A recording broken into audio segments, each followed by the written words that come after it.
వస్తాయో రావో అనే అనుమానం ఉన్నది. ఎక్కడైతే ఆ వడ్డేపల్లిలో రిజర్వాయర్ కడుతున్నారో ఆ వడ్డేపల్లి రైతులకు ఇబ్బంది ఉన్నది. చాలా అంశాలు ఉన్నాయి. మళ్ళీ సపరేట్గా ఇరిగేషన్ మంత్రి గారికి కూడా నేను నాగమడుగు ప్రాజెక్ట్ కోసం కలుస్తాను. కానీ జుక్కల్ ఎమ్మెల్యే గారు ప్రత్యేక శ్రద్ధ పెట్టాలని చెప్పి నేను డిమాండ్ చేస్తూ ఉన్నాను. అది పోతే ఇక కాళేశ్వరం ప్రాజెక్టుతో ఏమనుకున్నారంటే కామారెడ్డికి నీళ్ళు వస్తాయి, ఎల్లారెడ్డికి నీళ్ళు వస్తాయి, అటు దుబ్బాకకు కొన్ని నీళ్ళు ఇస్తారు, బాన్స్వాడకు నీళ్ళు వస్తాయి, మెదక్కి నీళ్ళు వస్తాయని చెప్పి ప్యాకేజ్ 22 అని మొదలుపెట్టారు. ప్యాకేజ్ 22కు మొత్తం కావాల్సిన డబ్బు ఎంత అంటే 1446 కోట్లు. కానీ ఇప్పటి వరకు ఇచ్చింది ఎంత అంటే 450 కోట్లు. అదేవిధంగా ఈ ప్యాకేజ్ 22 కట్టాలంటే 1500 ఎకరాల ల్యాండ్ అక్విజిషన్ చేయాలి.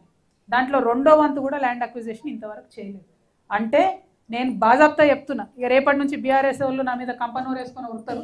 అయినా చెప్తున్నా, కాళేశ్వరంతో కామారెడ్డి జిల్లాలో ఒక్కటంటే ఒక్క ఎకరానికి కూడా నీళ్ళు రాలేదు.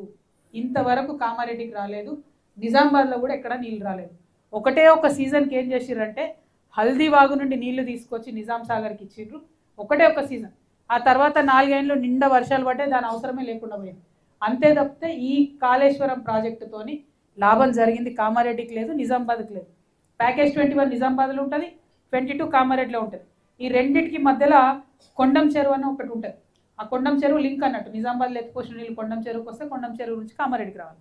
ఇప్పుడు ఈ కొండం చెరువు ఏం చేసిర్రు, ఒరిజినల్ కెపాసిటీ 3.5 TMC ఉండే, దాన్ని 0.8 TMC చేసిర్రు.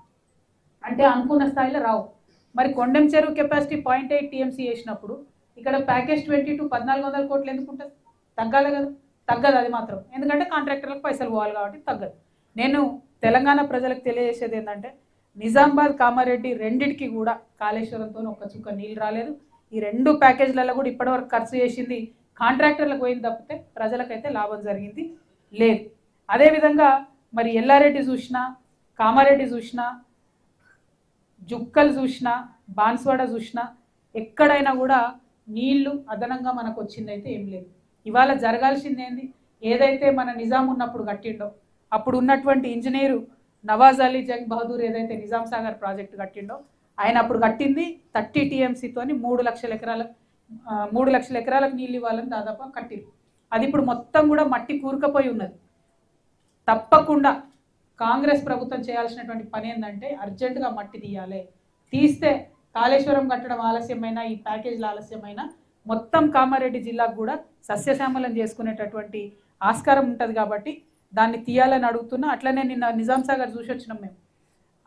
చాలా మంచి టూరిస్ట్ కేంద్రంగా ఉండే, ఇప్పుడు అక్కడ పశువులు మొత్తం మేసుడు తప్పితే ఉన్న పాత పార్కులన్నీ నాశనం చేసిండ్రు, గెస్ట్ హౌస్లన్నీ నాశనం చేసిర్రు.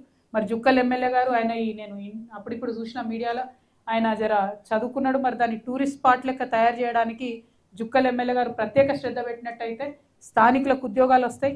అదేవిధంగా కొంత డెవలప్మెంట్ జరిగేటటువంటి ఆస్కారం ఉంటుందని కూడా నేను భావిస్తూ ఉన్నాను.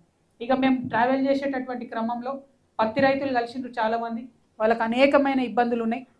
ఈసారి మొంతా తుఫాన్తో మొత్తం పత్తి తడిచిపోయింది. అయితే ఈ టెంపరీగా ఈసారి ఉండే కష్టాలే కాకుండా ఎప్పుడైనా కామారెడ్డి జిల్లా పత్తి రైతులకు లాభం జరగాలంటే ఖచ్చితంగా జిన్నింగ్ మిల్ రావాలని అడుగుతూ ఉన్నారు.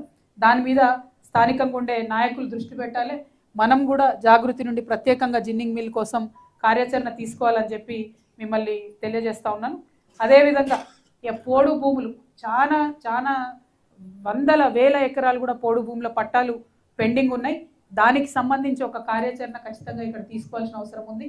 ఇదే ముఖ్యమంత్రి గారు రేవంత్ రెడ్డి గారు కాయస్థు లంబాడాలు ఉన్నారు, వాళ్ళకు మస్తు వాగ్దానాలు చేసారు. కనీసం ఆ వాగ్దానాలన్నీ పక్కన పెడితే పోడు భూమి పట్టాలన్న ఆ లంబాడాలకు ఇవ్వాలని చెప్పి నేను డిమాండ్ చేస్తూ ఉన్నాను. ఇక ఇందిరమ్మ ఇండ్ల గురించి ఎంత తక్కువ చెప్పుకుంటే అంత మంచిది. ఎంత ఘోరం అంటే ఎంత దారుణమైన పరిస్థితి అంటే వచ్చిన వాళ్ళకే, ఇండ్లు ఉన్న వాళ్ళకే ఇచ్చిండ్రు. అది కూడా కాంగ్రెస్ కార్యకర్తలకే ఇచ్చుకున్నారు. ఎక్కడనో అడప ఒకరికో ఇద్దరికో ఇస్తే లంచం తీసుకున్నారు. సరే ఏదోటి కాలవడని ఇల్లన్న గట్టనిస్తారా అంటే ఇప్పుడు ఉన్న ఇల్లు ఊలగొట్టుకుంటేనే ఇందిరమ్మ ఇల్లు ఇస్తామని చెప్తున్నారు. నిజంగా ఒక్క మాట ఆలోచించాలి. మనం ఉన్న ఇల్లు ఊలగొట్టుకుంటే ఏడ ఉండాలి? వాళ్ళు సిటీలో కావచ్చు, ఊర్లలో కావచ్చు, ఉన్న ఇల్లు కూలగొట్టుకుంటే ఎక్కడ పోయి ఉండాలి? మరి ఉన్న 2, 3, 4 నెలలకు రెంట్ కడతారా? ఊర్లలో ఇంకోళ్ళు కిరాయిలకు ఇస్తారా? ఇయర్ కదా. అవన్నీ ప్రాక్టికల్ పరిస్థితులు మనకు తెలిసినాయి. దానికి ఏదన్నా ఒక ఉపాయం దయచేసి ఎమ్మెల్యే స్థాయిలోనో ఆ ఇందిరమ్మ కమిటీలు వేసిన దగ్గరనో ఆలోచన చేసి మంచి సొల్యూషన్ వెతకాలని చెప్పి నేను డిమాండ్ చేస్తూ ఉన్నాను. ఇందిరమ్మ ఇండ్లకు డబ్బులు అడుగుతున్న విషయం ముఖ్యమంత్రి గారు తెలుసుకోవాలి, షబ్బీర్ అలీ గారు తెలుసుకోవాలి.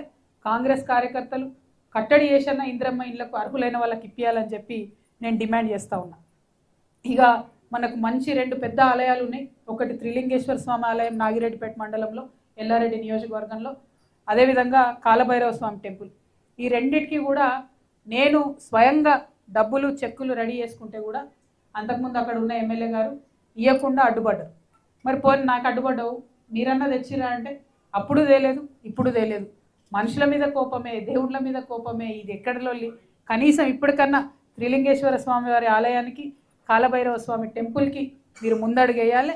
మీరు ముందడుగు వేయకపోతే మేము జాగృతి నుండి సిఎస్ఆర్ ఫండ్స్ తీసుకొచ్చి వాటిని డెవలప్ చేసుకుంటామని కూడా చెప్తా ఉన్నాం. మరి ఎల్లారెడ్డిలా ఇప్పుడు ఎమ్మెల్యేలు ఉన్నారు, ఆయన ఏంది మదన్ మోహన్, ఆయన ఎట్లుంటాడో కూడా అక్కడ వాళ్ళు మర్చిపోయినట్టున్నారు. అసలు ఆయన 3 నెలలకు ఒకసారి వస్తాడని నేనంటే లేడీస్ చెప్తారు, 3 నెలలు ఎక్కడక్క, 2 ఏళ్ళే కనని పడతలేడు మనిషి అని చెప్తున్నారు. చాలా దారుణమైన పరిస్థితి ఉంది. మరి ఎమ్మెల్యేలు కనీసం అప్పుడో ఇప్పుడో ప్రజలలో తిరగకపోతే ఎట్లా అన్న విషయాన్ని కూడా ప్రజాప్రతినిధులు ఆలోచించాలి. అయితే నేను ఈరోజు కామారెడ్డి జిల్లాలో ఉన్నటువంటి యువమిత్రులందరినీ కూడా కోరుతా ఉన్నా. ఇప్పుడు సర్పంచ్ ఎన్నికలు వచ్చినాయి, మీ ఊర్లలో ఓట్లు అడగడానికి అందరు వస్తారు. ఖచ్చితంగా ప్రశ్నించండి దయచేసి. ఎందుకంటే ఈ 15 రోజుల ఓట్ల తర్వాత మళ్ళీ మీకు ఎవరు కనబడరు. కాంగ్రెస్ వాళ్ళు వచ్చినా, బీజేపీ వాళ్ళు వచ్చినా, బీఆర్ఎస్ వాళ్ళు వచ్చినా క్వశ్చన్ చేయండి. మీరు ఏం చేస్తారు మా ఊరికి అని క్వశ్చన్ చేయండి. మాట తీసుకోండి, మాట తీసుకొని మీకు నచ్చినోని గెలిపించుకోండి. కాకపోతే వాళ్ళు ఇచ్చినటువంటి మాట తీర్చేంత వరకు వాళ్ళ తాట తీయండి అని చెప్పి యువమిత్రులందరూ కూడా నేను కోరుతా ఉన్నాను. లేకపోతే ఏమవుతుందంటే రాజకీయాలు మారవు, చెప్తారు బయటపడతారు, గెలుస్తారు బయటపడతారు, తర్వాత మిమ్మల్ని కనీసం పట్టించుకోరు, చూసుకోరు. కాబట్టి యువమిత్రులు మేల్కోవాలి. మాడబిడ్డలు చాలా నయం. ఎవ్వరు వచ్చినా ఊర్లకు ఖచ్చితంగా క్వశ్చన్ చేస్తారు మాడబిడ్డలు. ఏమై సార్ ఇల్లు ఇస్తానో ఎందుకు ఇవ్వలే, ఏమై సార్ పెన్షన్ ఇస్తానో ఎందుకు ఇవ్వలే అని అడుగుతారు. మా ఆడబిడ్డలకు ఉన్న చైతన్యం యువమిత్రులు తెచ్చుకోవాలని చెప్పి నేను ఈ సందర్భంగా రిక్వెస్ట్ చేస్తూ ఉన్నాను. అదేవిధంగా కౌలాస్ కోట మీ అందరికీ తెలుసు, చాలా మంచి కోట.